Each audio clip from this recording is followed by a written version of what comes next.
La question que je me pose quand même, et je sais que je ne suis pas la seule à me poser, mais pourquoi n'avez-vous pas fait des essais cliniques dignes de ce nom dès le départ, qui auraient pu définitivement répondre oui ou non, l'hydroxychloroquine a un effet? Pourquoi vous êtes-vous cantonné à des publications que vous êtes... Je connais tous vos travaux sur les rickettsia, je connais vos travaux sur les maxivirus, etc. Donc je connais votre science bien établie. Vous saviez très bien qu'en publiant ces pseudo-essais thérapeutiques, ces pseudo-essais cliniques, en fait, ils n'étaient absolument pas recevables par qui que ce soit, parce que quand on se retrouve sur une publication à la fin avec 6 patients, on sait très bien que c'est pas un essai clinique. Alors pourquoi vous ne l'avez pas fait, cet essai clinique? Ça nous titille tous dans notre communauté, dès le départ.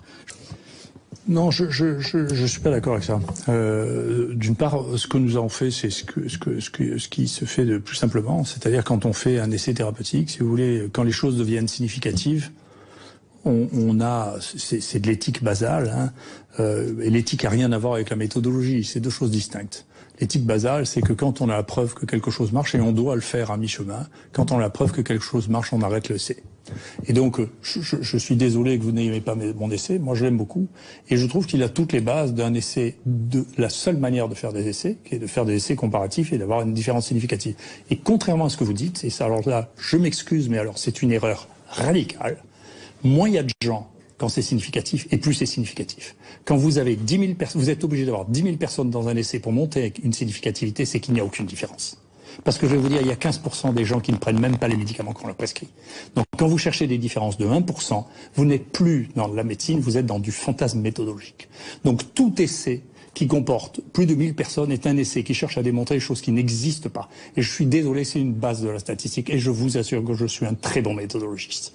Donc c'est du fantasme qu'on répète à tour de bras, qui est véhiculé par des gens qui sont des méthodologistes qui ne comprennent rien à la science. La méthodologie n'est pas de la science, c'est un outil de la science, ça n'a rien à voir. Donc il ne faut pas me dire que mes essais ne sont pas, parce que vous avez dit avant, et c'est vrai, je suis un grand scientifique, je sais ce qu'est un essai, et je peux vous dire, il y a une dizaine des traitements que j'ai inventés qui sont dans tous les livres de référence médicaux. Et celui-là, il sera aussi, je vous le dis. Voilà, nous verrons.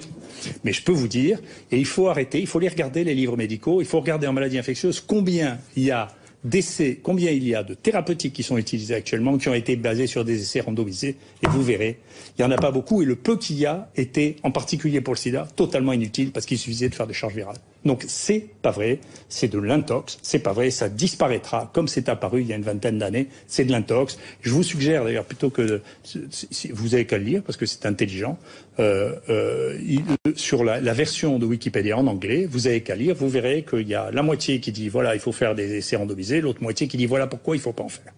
Et vous verrez que je ne suis pas isolé dans ce monde, et que globalement, tous les gens qui ont critiqué ça, je le redis d'ailleurs, et il faut le lire, et il faut écouter ce que je dis, tous les gens qui ont critiqué ça n'ont publié que des essais comparatifs non randomisés. Il n'y a pas un essai français randomisé comparatif, il n'y a pas même un essai français qui ait le degré d'isolement des stratégies thérapeutiques comme le nôtre. Zéro. C'est que des gens qui, dans les hôpitaux, ont traité un peu comme ils voulaient. À la fin, on dit, regardez comment on compare. Donc, il faut pas mettre les choses à l'envers. J'étais avant un grand scientifique et je suis resté un grand scientifique après avoir publié ça. Bien. S'il n'y a plus d'autres questions...